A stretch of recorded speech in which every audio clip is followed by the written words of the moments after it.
Tjena! Det är mig, podcasterska Katarina på Måsmark-kanalen. I den här videon ska vi prata om 3 korta ord.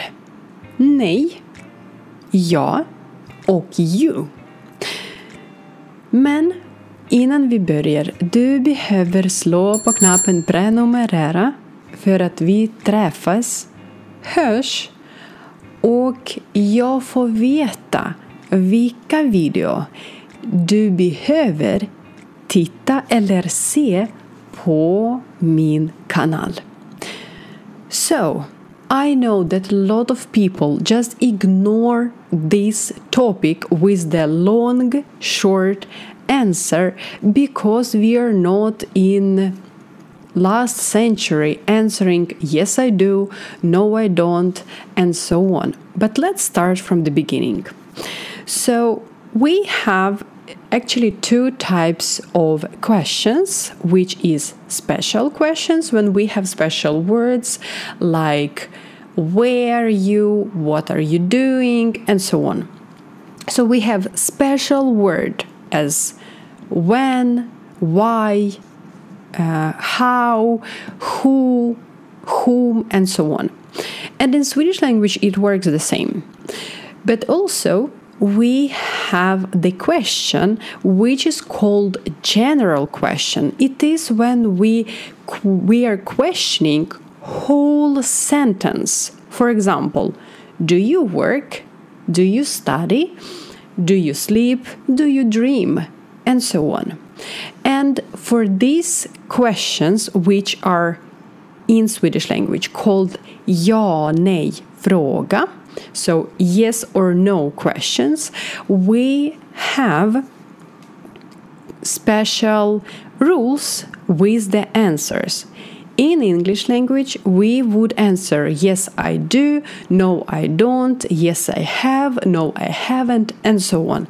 In Swedish language, we have the same thing, but there will be the problem that is called you. So sometimes, or not sometimes, in cases when we need to answer the question which has negation, we will use not the word ja, but you. But you need to stay tuned until the moment we discuss this topic.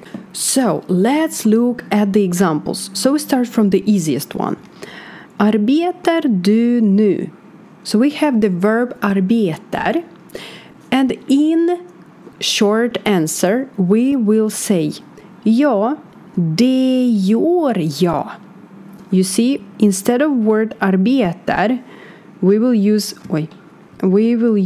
the word gör. So it is some kind of auxiliary verb which will exchange the verb arbetar, if it's easier for you to understand like that. But if I want to say no, I don't, I will say again nej, det gör jag inte, and pay attention at the placement of the word inte. So we have det gör jag inte. Let's look at the other example. Arbetade du igår? So did you work yesterday?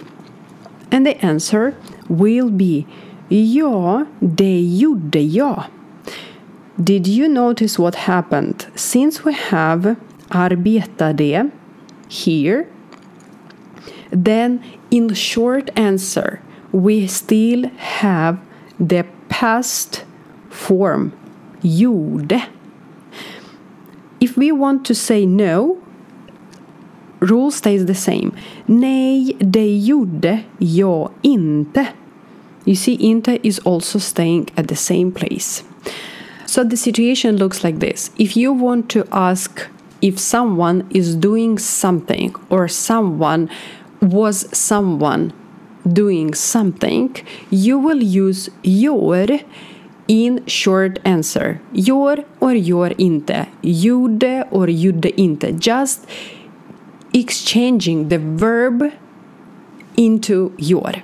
let's move on and look at another examples. For example, har du arbetat? So here we have not just typical question, because we have question in perfect, and it is built with the auxiliary verb har, and it means that in short answer har will stay. So instead of using the word your or gjorde as we did in previous case, we will use har. For example, har du arbetat? Ja, det har jag. Or nej, det har jag inte. Or for example, if we have just usual meaning of har or hade as in meaning of have, not in frame of perfect tense. For example, hade du semester i fjol?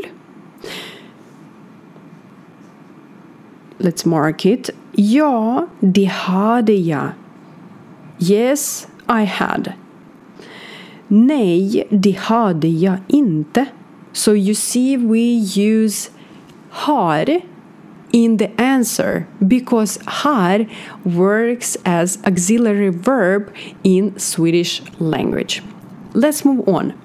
Är du arbetslös nu?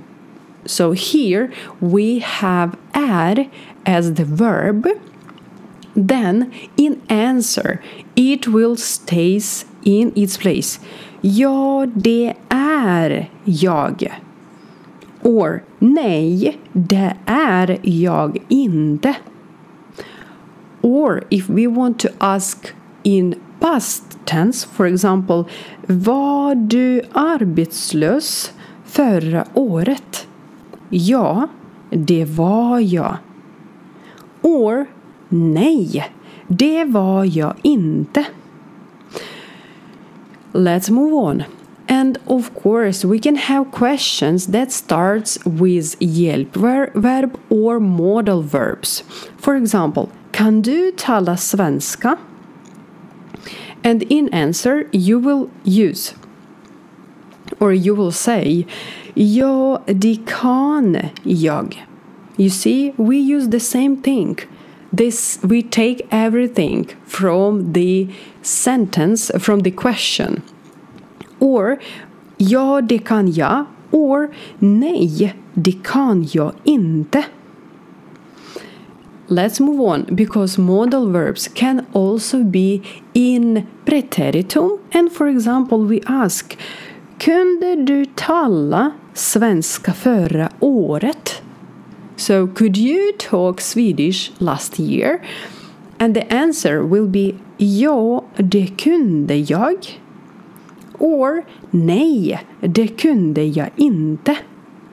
So you see, it's quite easy when you are coping together these two parts, not only learning by heart what you need to do.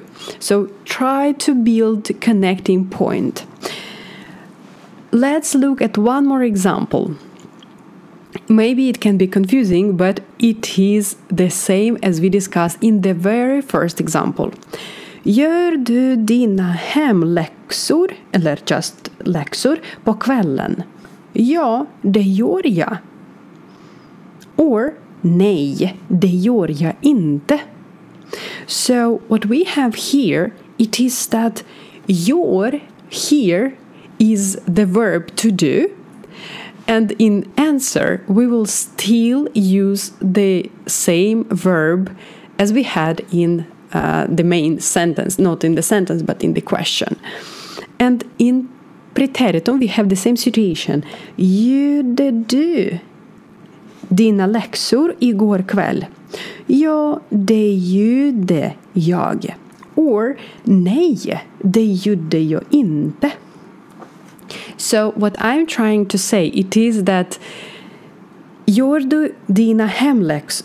du dina läxor på kvällen and arbetar du nu are the examples of the same rule when in the question you have the verb and in short answer, you will use the verb gör or gjorde if it was in preteritum, for example. And let's move on. And now we have some kind of a problem, because when we have negation in the question, for example, using the verbs, using the words like inte or aldrig, then instead of answering ja, we will answer you. So let's look at the examples. Ska du inte jobba imorgon? Jo, det ska jag. Or, nej, det ska jag inte. You see, the rule stays the same. It just instead of saying ja, we say you. Let's move on. Har Roger aldrig varit i Paris? Jo, det har han. We say har because we have har here. And the same thing works here. Or, nej, det har han inte. And the last example. Kommer ni inte på fredag?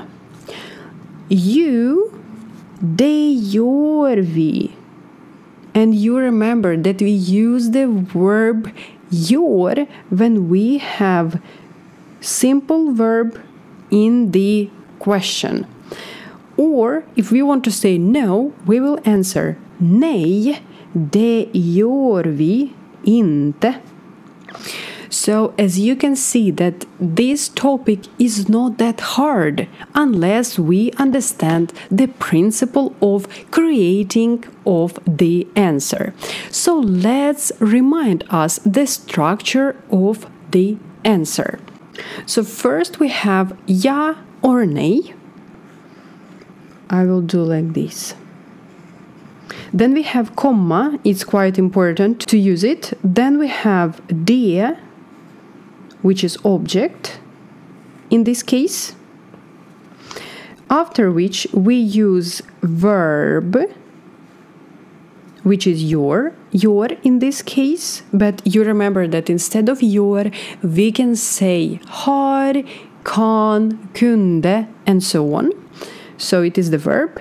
And in the end of jag, when we answer the positive answer, we just say ja or any other substantive, which is subject. And the same is here. But if we do negation, so when we say no, I don't, it's very important to say inte, because we have nej. Okej, så jag hoppas att du har förstått det här ämnet. Ägnande åt kort svar, ja, nej, jo, i svenska språket. Det var mig, podcasterska Katarina på Måsmarkanalen, och kom ihåg att du vet mer än du tror. Vi hörs eller ses jättesnart.